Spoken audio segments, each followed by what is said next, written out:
Hello, hello, hello. How are you doing? It's been a couple of weeks since we've had a show, since we've been able to get together. So I'm so glad that you're here. Thanks so much. So if this is your first time to catch me, if you've never seen me before and the algorithm has, allowed you to come across my feed, welcome. My name is Renee. By trade, I am an editor. I'm a content writer. I'm a writing coach.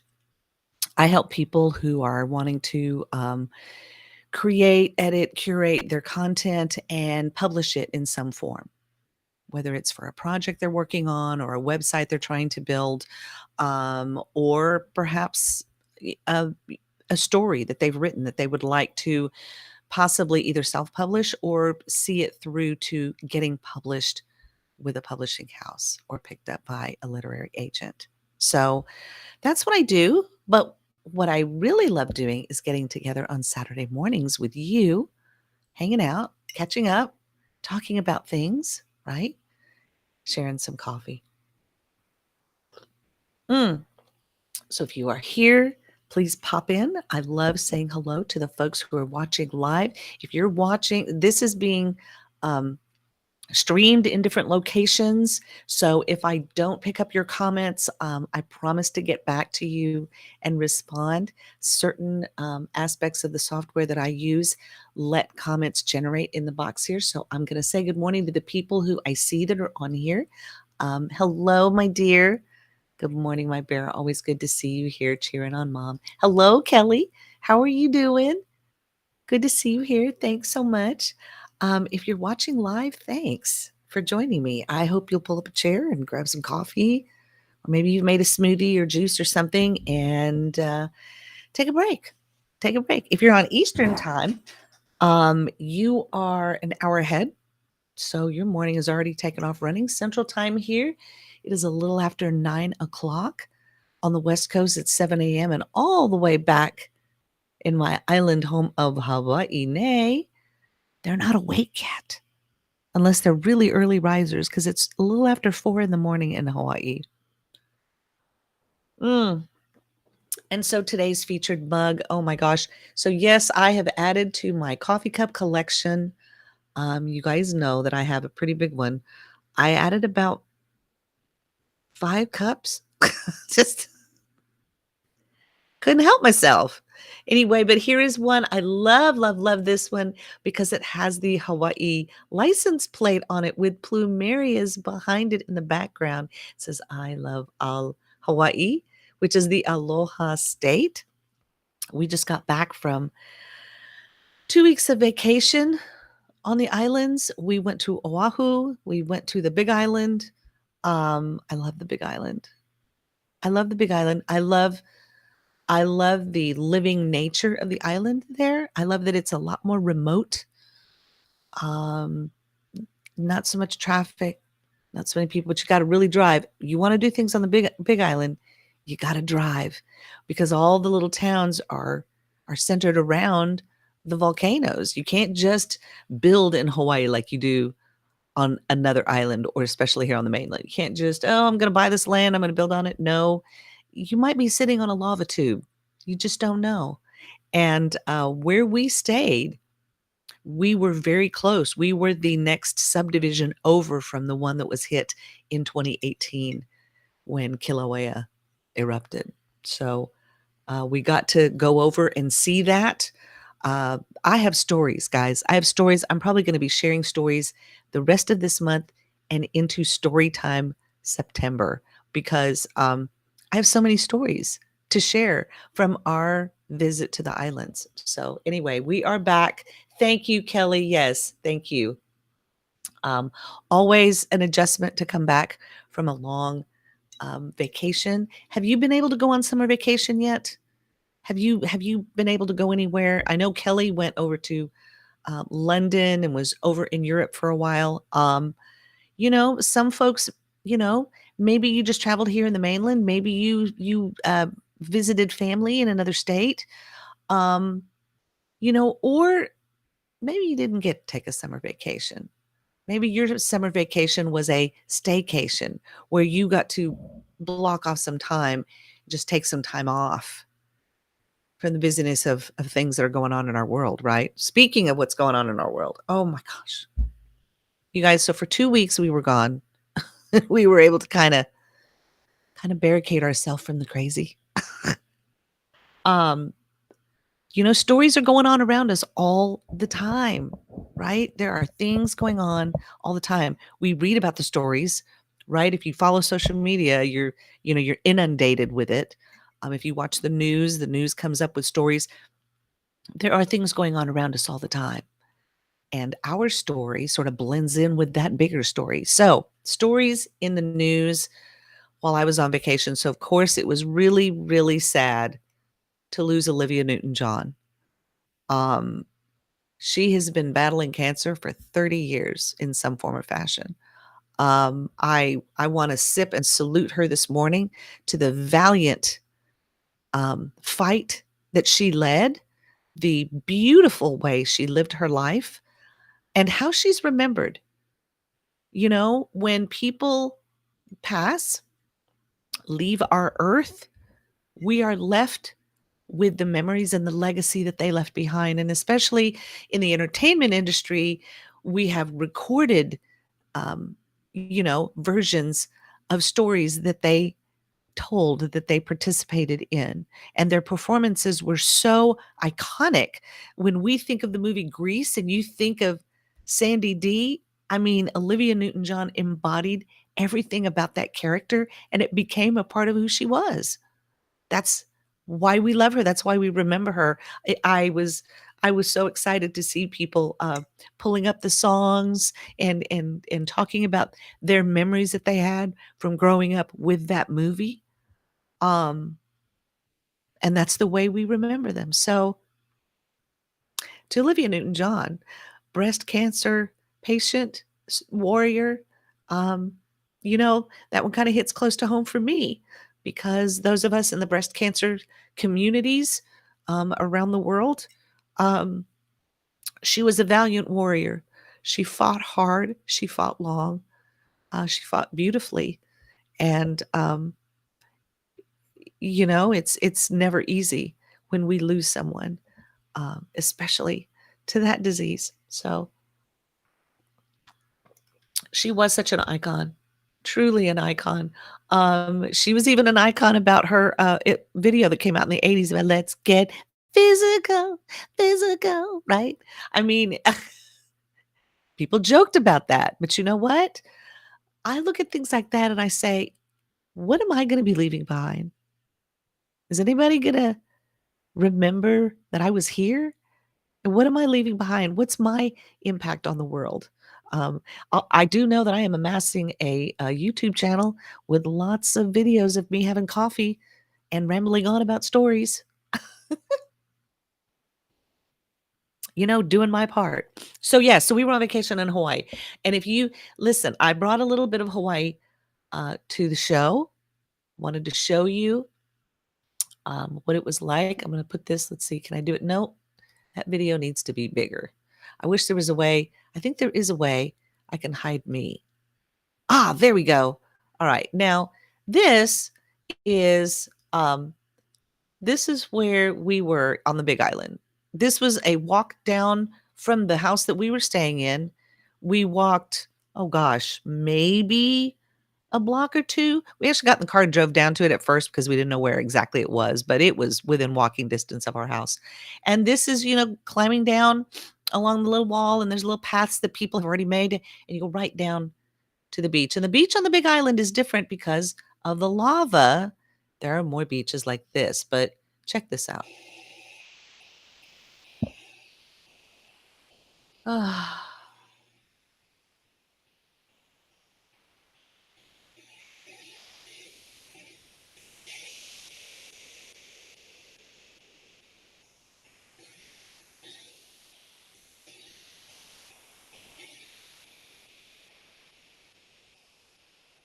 you see that swell of the ocean?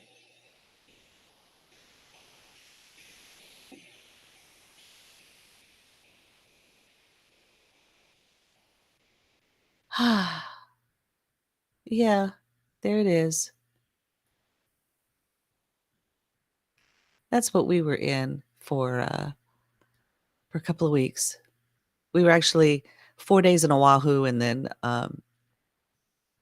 6 days 7 days on the Big Island. We were there for a solid week. And I mean, I coulda stayed. I told Michael next time we need to go back and stay for, like, a month. Um, it's so beautiful. It's so peaceful. You are surrounded by nature in a way where you realize that nature is bigger than you.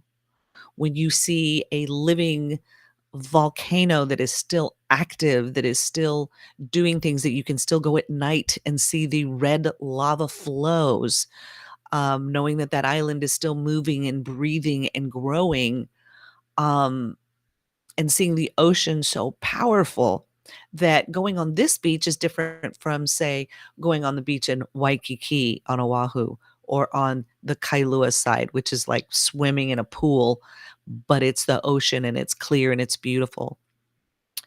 Hawaii provides such a different experience. You can be um, swimming and snorkeling one day and then up at the top of Mauna Kea at 14,000 feet up bundled up in a coat with gloves because it's so cold up there. Um, and yet see the black volcanic flows driving for miles, realizing that this was once devastated by live lava flow, but now it is giving life to the soil, volcanic soil, which is some of the richest soil to grow things on. The lushness of the island is unmistakable. And so, in describing that to you, I'm able to share with you just the intense beauty of the place, hoping that someday you'll be able to maybe think about taking a vacation there, taking an adventure and traveling over there. So I'll be sharing my stories. I'll be sharing those with you here on social media platforms and especially on my blog. I've got so many stories to tell you and share with you. And I hope you'll join me for every single one of them because I want you to someday be inspired to go there. In fact, I have a friend who's living there now, and she was inspired to go there after she'd been there and visited for a retreat. The Big Island was like another world entirely. It was so cool to see. Yeah, I mean, right. And Savannah has been to Hawaii before, but she'd always been as a child. This time she was able to go with us as an adult and see it. And I really think it just kind of impacted her in a different way. Hello, Jan. Good to see you.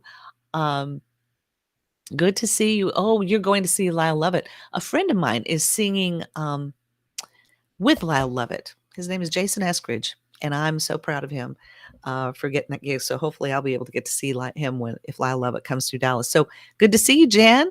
Great to have you here. Thanks for joining. So also in the news, and this was kind of hard to see. Um, Anne Heche. Anne Heche is also an actress.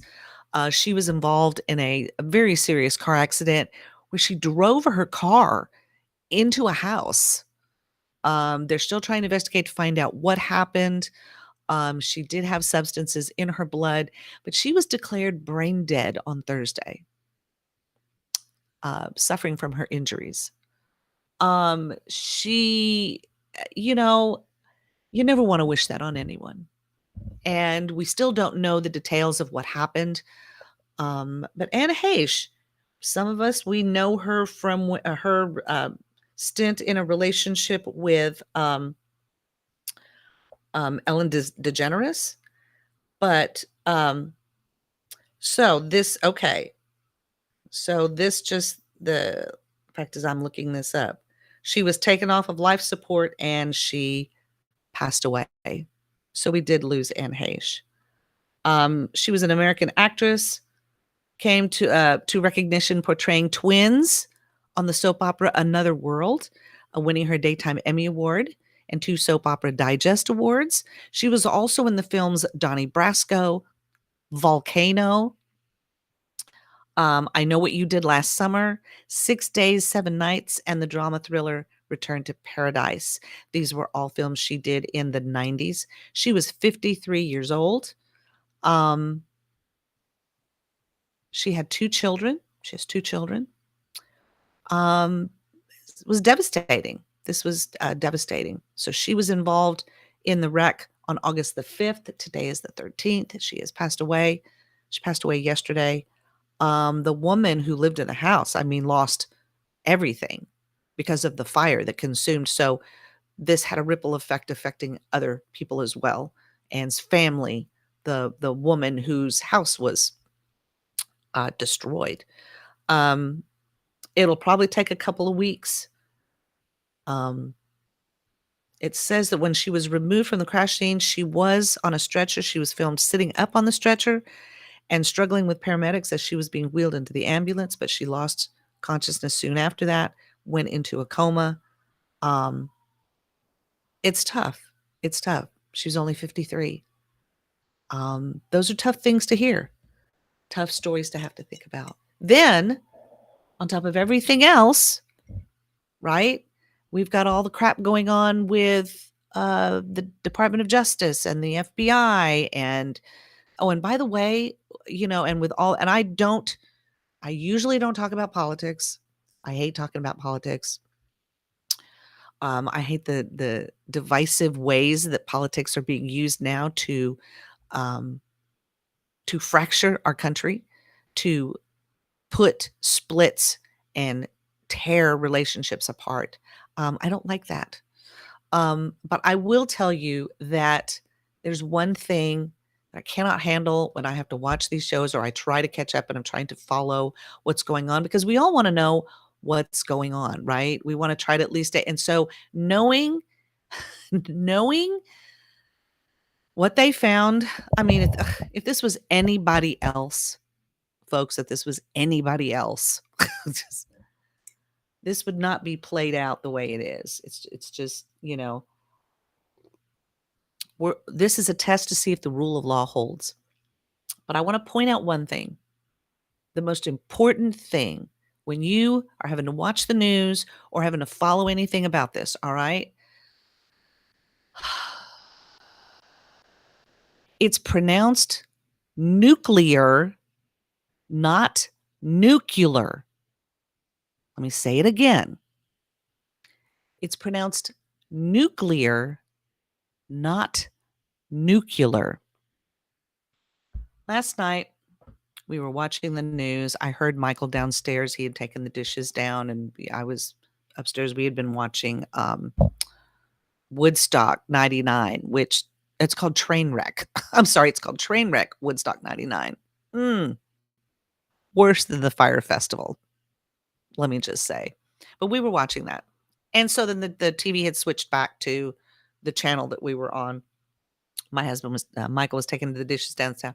I heard him let out a laugh so loud, so long.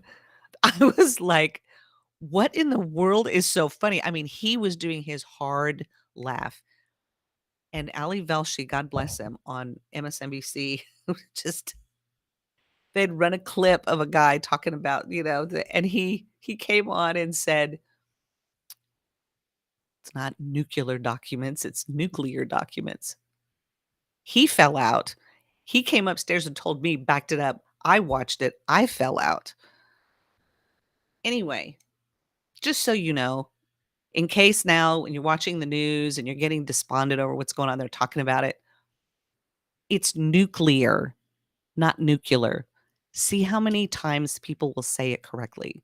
Because if they say it incorrectly, if they don't even know how to say the word, and yet they're sitting in a position in government where they're making decisions about it and they can't even say it right. So that's all I'll say about that. Right? All I'll say about that. Speaking of words, Beto O'Rourke letting the F word fly. Whoo, that's getting some news rotation here. That was such a knee-jerk reflexive response. I think he was, first of all, when we're talking about children who'd been slaughtered with AK-47s and you laugh about it, listen, if I'd have been in the room, these earrings would have been out. Don't piss off a small Hawaiian woman. So I can see why he let that fly. Beto, it's just to bless your heart. I know you're trying. Um, you know, anyway, I found that funny. But in good news, let's talk about some good news, guys. Come on. Let's find something to be thankful for. The gas prices are going down.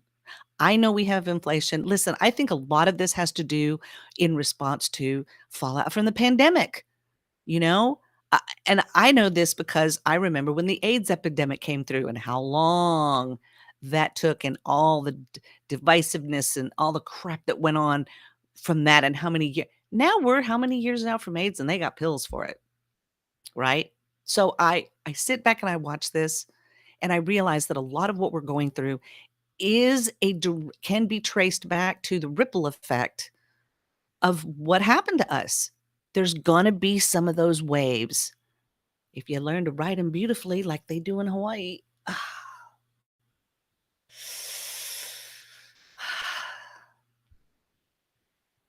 Earth's mana will take care of things. There is someone who holds all of this together, and I don't think he's shaken by any of it. So remember, nuclear, not nuclear. So listen, this month, now that I'm back, We're going to get back to a lot of things. I had to get back to a routine. Good grief, did I have to sit down and get back to my email inbox and go through it and clean it out?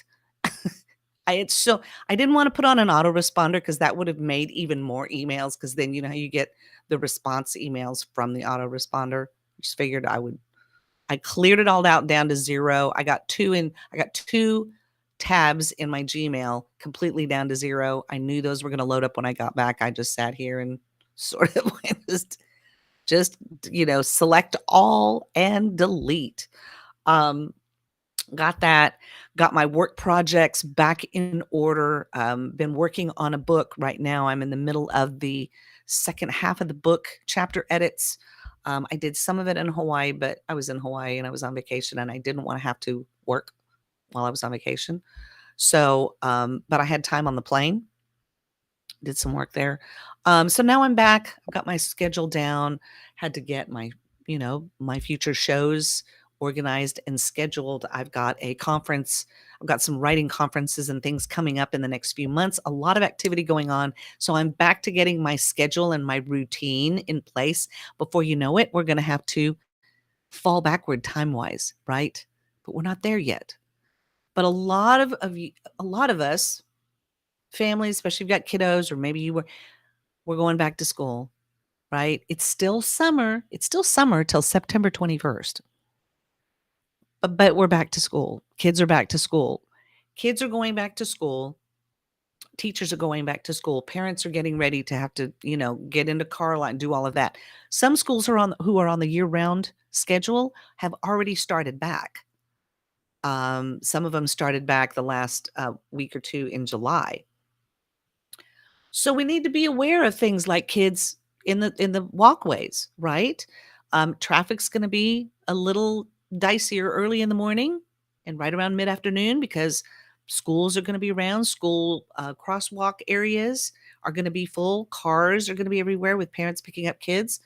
That's tough. And our kids are expected to go back into the classrooms and feel safe. Have to deal with all of the pressures being put on teachers right now. Do we arm them? Do we not? Librarians now are even being, threatened with being thrown in jail for, delinquency, contributing to the delinquency of a minor because of books that are on the shelves in the library. I mean, and we want our kids to be able to learn in this environment. We want them to learn. So I don't know if you caught the information at the beginning of the show, the little videos that my daughter works so hard on to put together, informational videos. And I have little clips in there called Did You Knows, right? So did you know that between August 12th and August 16th, those are the most popular dates for school to start back. Here in Dallas, Dallas Independent School District starts on Monday the 15th. The Highland Park Independent School District starts on the 17th. Most kids are starting next week. So, guys, if you've got teachers that ask them what they need for their classrooms. Maybe contribute and help to get school supplies. Maybe you work with your church group and they're organizing some kind of back to school supply rally for families. Prices are up, things are a little more expensive. If you can afford to help a child or help someone with their school supplies, do that. Do that. Listen, I had to walk into Target the other day. I was actually there to pick up something else.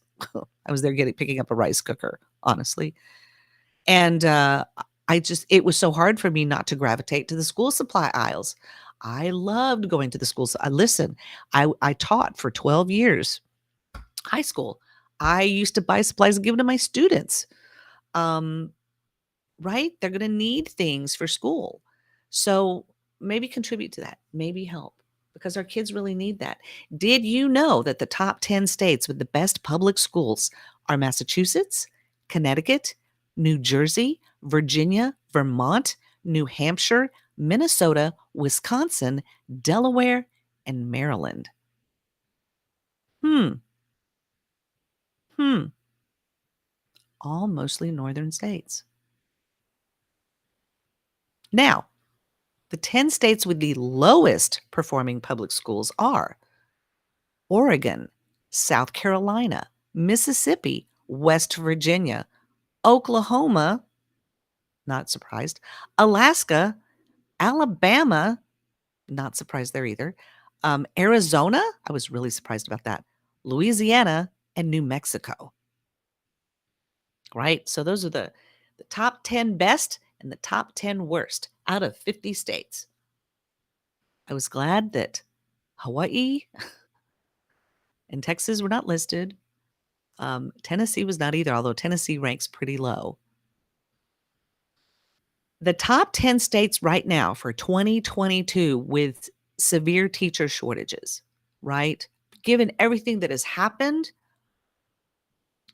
the pressure on our teachers, if you know a teacher, you need to support them, love on them. The pressure on them to perform and to do so in an environment and keep their kids safe, happy, and learning and thriving. Tremendous pressure. The top 10 states with teacher shortages are California, Nevada, Washington, Arizona, Hawaii, Indiana, Washington, D.C., Virginia, Nebraska, and Montana. Of all of those states, Virginia being one of the top 10 states for the best public schools, yet they're experiencing a teacher shortage. Teacher shortages. You want to go to Hawaii? You want to maybe try to go there? And if you're a teacher, they could use you. This is a teacher shortage. And something else that I am going to talk about in one of my stories and realized in going back is how locked down and how severe the effect was on Hawaii with COVID. You've got to understand these islands are in the middle of the Pacific Ocean, so isolated from everyone else. So when they enforced COVID regulations, they had to also do so to prevent people from Asia coming over. So they were completely locked down, and there was a 2-week quarantine. People could not even go out on the beaches. So if you wanted to they had to sit in their houses. There's a large percentage of people who are homeless. There's a large percentage. So, and their jobs depend on the travel and tourism industry. It was horrible. It was horrible. Places where we went to and stayed where the staffing was so slow because we couldn't get food because they didn't have enough staff to handle the people in the resort hotel. So people are coming back to Hawaii expecting the level of service and amenities and tours. I mean, we were trying to get into the to see the USS Arizona Memorial in Pearl Harbor. We were not able to do that because there was the Navy. It's still an active military area, and the Navy had to call and let tour groups and everything know they were only allowing 60 people to come in that morning to tour because of construction and things that they were doing. So several tour groups were canceled because of what they're still coming out of what happened to, in Hawaii during the COVID period. So it's tough. It's tough. How are our children supposed to deal with this, right?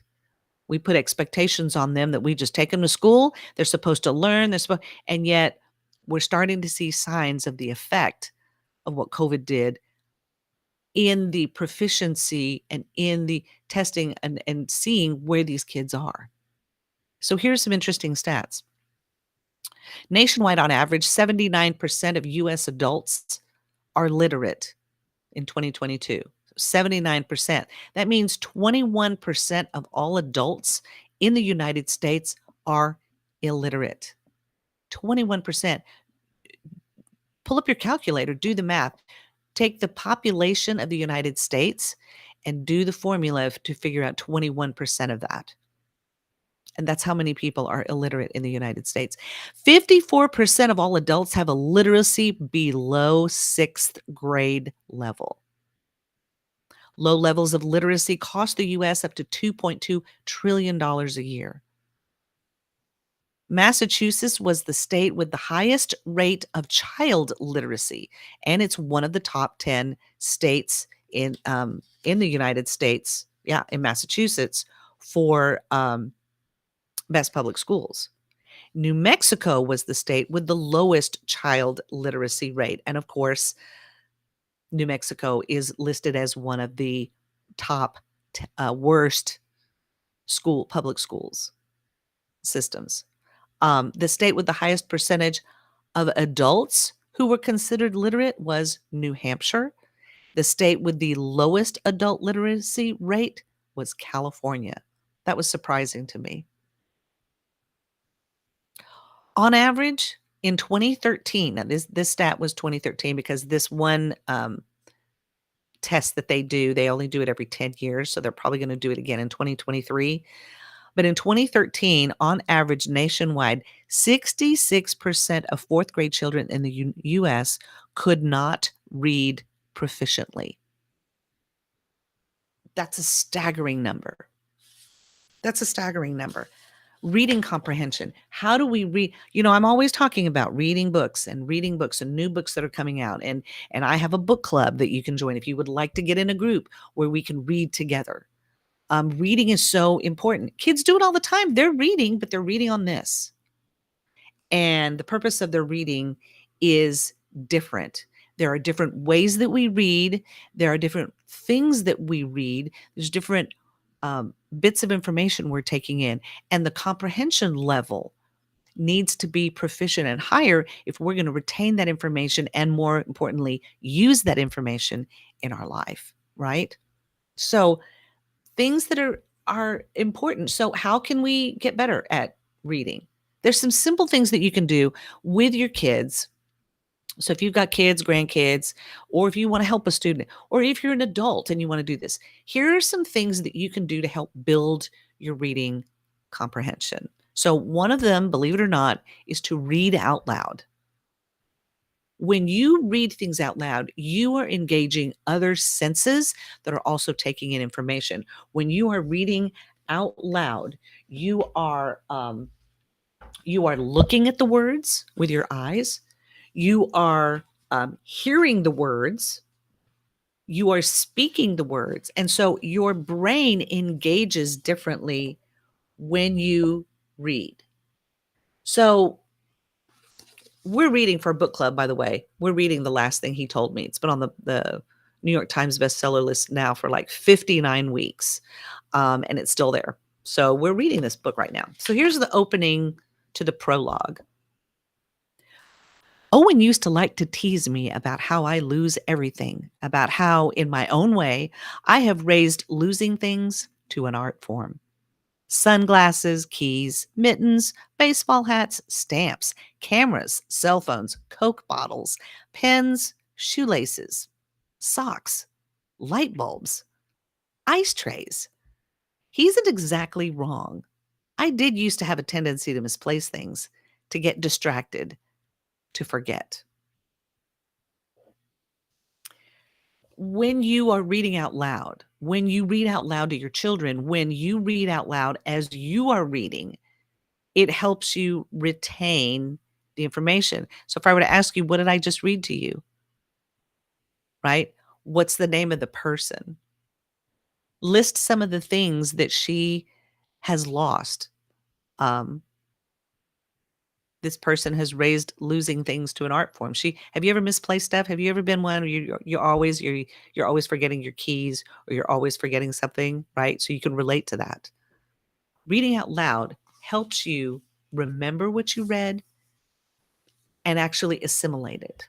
Um, for your kids, make sure they're reading grade appropriate books. If you're trying to give them something a little beyond their grade level to understand, it's going to be difficult. So make sure that your students are reading material that's on their grade level. Now, if your child shows tendency to want to read a little bit more mature adult information, I remember when some of my students, when they go from, National Geographic Kids to actual National Geographic articles and documentaries, right? Little bit different because cognitive development and behavior, that all is developing. So make sure your kids have grade level appropriate books. Now, for books that they know, say they've got some favorite stories, let them read them over again and read them out loud to you. Because the more that they read something, especially that they're familiar with, the more fluent they will get. Right? Reading familiar books builds fluency. If you've got favorite books that you've read, have you ever read like reread a book? I've got some books I've reread several times. It just helps you build your vocabulary. By reading those books that are your favorite, you actually get into the flow of it. You literally take on those words. Really helps build your reading comprehension level. Um, when your kids get to know their teachers, talk with their teachers, find out what their teachers are doing, find out if there are ways that you can supplement class reading. Maybe you can find other things that pertain to what they're learning that can just be an extension. That also helps their reading. And then when they're reading, make sure that you are talking to them about what they're reading. Make sure that you're discussing with them what they're reading. That helps build their comprehension and learn a little more, right? That's what we do in book club. We read our book together. We talk about the book. We talk about the characters. We talk about the author's writing style. Because I'm an editor, I like to point out areas where an author really showed some strength in writing, or perhaps the genre that they're writing in. These are the characteristics of this genre. This author has it down. Um, you know, where maybe there might be gaps in the plot, things like that. That helps you become a better reader. So we discuss all of those things in the book club, not to mention just whether we like the story or the characters, but we really get into some deep conversation. And that really, by the time we end the Zoom call, we've had a fabulous time together. Hour and a half, twice a month. We'd love to have you. We're reading this book, and it's kind of a mystery. Owen was the name of the guy. And so this woman discovers that her husband is not who she thought he was. He disappears and leaves her a note with a cryptic message to take care of his 16-year-old daughter. So now she's got her stepdaughter, her husband's disappeared, and the FBI comes in and starts seizing his stuff, and she has no idea what's going on. Kind of a mystery, kind of a thriller, definitely got some plot twists. So we're looking forward to getting into this. Other books that have come out in the last week, if you like thrillers or like espionage type stuff, my husband just finished this while we were on vacation. David Baldacci has started a new story series with the 620 Man. If you really, David Baldacci has written, hundreds of books. And so this is a cryptic murder, pulls in a former soldier turned financial analyst deep into the corruption and menace that prowl beneath the opulent world of finance.